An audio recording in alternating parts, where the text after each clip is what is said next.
everyone, and welcome to NASCAR America at Home. Marty Snyder and the pit reporters this time around. Dave Burns, Kelly Stavist, and Parker Kligerman as well. And tell you what, we're getting ready for race number 2, Cup race number 2 at Darlington, Parker. So Kevin Harvick wins, but that's a day race. This is going to be a night race if in theory it does go off on Wednesday night, weather permitting in the Darlington area. So does that, Parker, make Kevin Harvick the favorite this time around?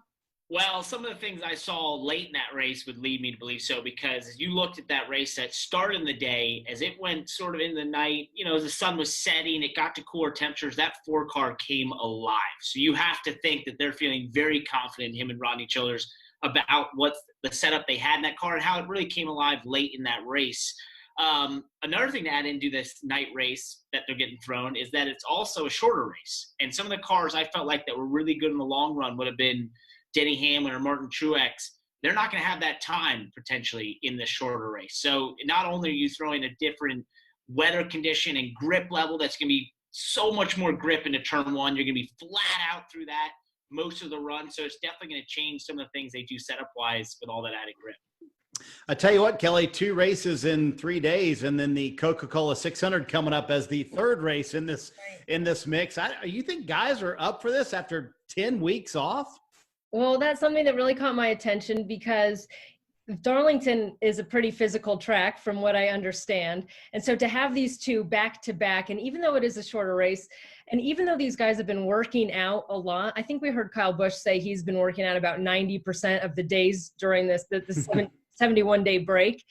You can't quite get into race shape till you're in a race car, right, Parker? I mean, there's nothing quite like it to replicate the feeling and the physicality of wheeling that thing around. And when we saw those onboard shots of guys absolutely sawing at the wheel, it gives you a sense of how physical it is. And Marty, as you said, we know what the Coke 600 can be like in terms of weather and the physical condition it takes. So you got to imagine these guys are going to be max hydration mode, probably already started, a couple days ago, but carrying on through the week.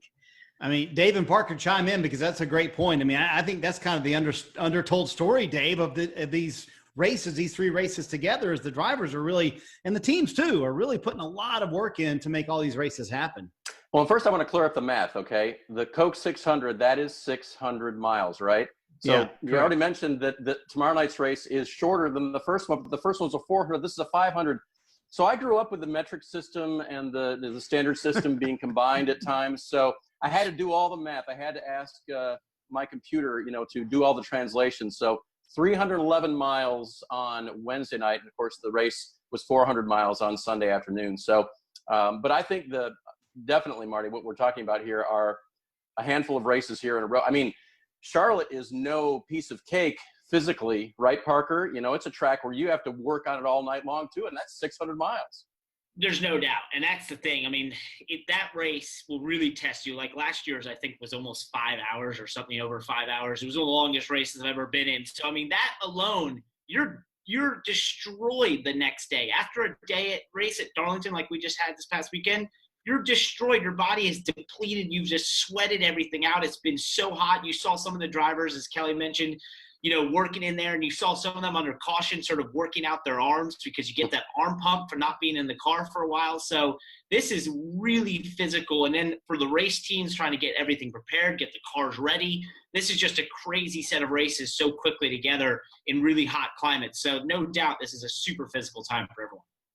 Parker, let's talk about teams that impressed you in the race on Sunday. I was impressed by Hendrick Motorsports. I mean, I think if Jimmie Johnson doesn't have an issue and William Byron doesn't have his issue with the tire issue, they may have had all 4 cars in the top 5. Who knows? But what do you think about Hendrick Motorsports and their chance to be able to replicate the success they had on Sunday, as long as everybody can finish the race on Wednesday night?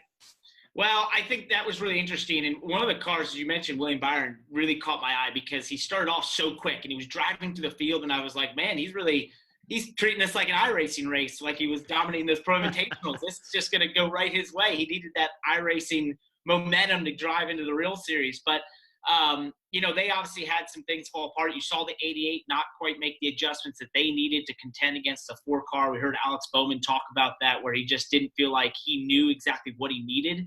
And I think what that showed is that they just had better preparation, right? They really drilled down and found that ultimate setup, that preparation that was needed for Darlington. But what's going to happen is The 4 cars got notes. Joe Gibbs Racing's got notes now. Everyone's got notes. And so they're going to have to find a way to improve from what they brought that first time, because Team Penske is going to find something that they didn't have in that first one on Sunday. So there's definitely going to be improvement.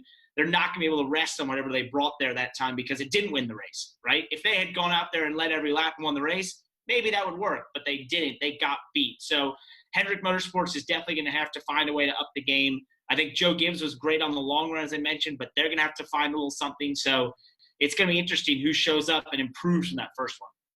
So Dave, Parker mentioned it, Team Penske, that's who caught your eye Sunday. Why did they catch your eye so much in that race? Because they needed that improvement that Parker was talking about. It started out great. Brad drew randomly and got the pole, Brad Keselowski. So that's a great start. He leads laps. He wins a stage. But he reported afterwards that his car just went to the loose side. There was nothing he could do to really keep it in contention. That was his side of the story. Ryan Blaney was never in the hunt really much, but it was for the opposite reason. His car wouldn't turn. So his car was tight, as was Joey Logano's, coming in on the momentum, if you can cause a momentum after a 70-day delay. But 2 wins already this year. Joey was riding pretty high coming in, but of course his car had that problem on pit road late, a loose wheel, so they had to repit, and his car as well wouldn't turn. So opposite problems between the 3 Team Penske cars, and now a chance to work on that. The drivers may be taking a little rest, maybe hydrating some more, getting ready, but the engineers have been going crazy trying to figure out, as Parker said, how to use the data that they now have and then apply it to a racetrack that transitions into the night tomorrow. Kelly, I think you can make an argument that Ganassi might have been maybe the most impressive under the radar team. Kurt Busch with a nice top 5 finish, but how about Matt Kenseth? A top 10 for him in his first race back and never had driven in this package. I mean, to me, that's so impressive. Can they make that even better on Wednesday night? Well, that's what I'm wondering is like now that he actually knows what these cars feel like with this package and the tires and everything that was new to him, we're about to find out just how good Matt Kenseth is. Not that we needed a reminder, but he had been out of the car for 18 months. And that team really did catch my attention because, I think Kurt Busch has typically made more of a result at times than where they ran, but it felt like he was in the mix, running up in the top 10, if not top 5 most that day. And that it was a 3rd place finish was really earned. So I think under the circumstances of everything that team has been through in the last 71 days, for them to put together that performance, to me, stood out just as much as the Hendrick did. I was surprised by Hendrick's performance, and for Jimmie Johnson to be up there. I mean, I know Twitter exploded when the 48 car took the lead, which was fun. But yeah, that Chip Ganassi Racing team, they've proved these 2 old champions definitely have still got it. And with the 2 of them now working together and sharing information, I'm really excited to see what they can do moving forward. So what do you guys think? Top 5 for Matt Kenseth on Wednesday night? Think he could pull that off? Well, he could. I mean, he certainly is capable, and I think he showed that with what he did on Sunday, but that's a pretty tall order. I'm not willing to go there yet. Go ahead, Parker. I want to jump in to say, if we're going to call out top 5s, one guy that caught my eye, and you know what? He has to be going in this race with a ton of confidence, Tyler Reddick. I mean, that was an incredible drive out of the rookie in the Cup Series, and I just got to think he's got to be going back there sort of so excited, being like, man, I did that day. What can I do this next time? So I think he's got to be really excited about Darlington. He loves a racetrack where he can slide around, doesn't he? He just loves that type of place. Darlington's his kind of place. And really, you got to give Ryan Newman credit as well. He showed speed. He showed the ability. He ran up into the top 10. They obviously had a tire issue as well, so you got to give Ryan Newman credit as well. All right, guys, any final thoughts, any predictions maybe on Wednesday night's race? Parker, we'll start with you. Ooh, predictions. I'm going to say we'll see a different winner for sure. I don't see the 4-car repeating 2 in a row. And I think it comes out of possibly the Toyota camp. So that gives it 1 team. There you go. Kelly, you got a shot at it? He just stole mine. I was going to say. You can take it. You take the same one. But since he already took that, I'm going to say that the little things that kept a Hendrick car out of victory lane is what will get them there. It could be Chase Elliott tomorrow night. Dave? It's going to be interesting for Eric Jones because Chris Gale will not be his crew chief tomorrow night. He was suspended because of 2 loose lug nuts at the end of the race. So it'll be interesting to watch and see what E. Jones can do minus the crew chief. I'm going to go with Martin Truex Jr. I think he showed so much speed. Seems to be good at the nighttime at Darlington, so I'm going to go with Truex. And I'm not sure if Parker took him or not. He just said all the Toyotas, so I'm going to narrow it down to one Toyota driver, Parker, for my pick. Good choice.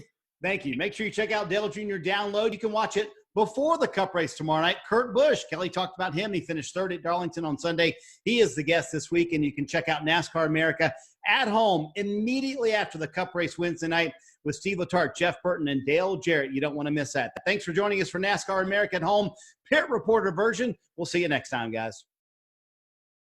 Hey, motorsports fans, thanks for watching. Make sure you hit subscribe before you go for all the latest news and highlights across motorsports.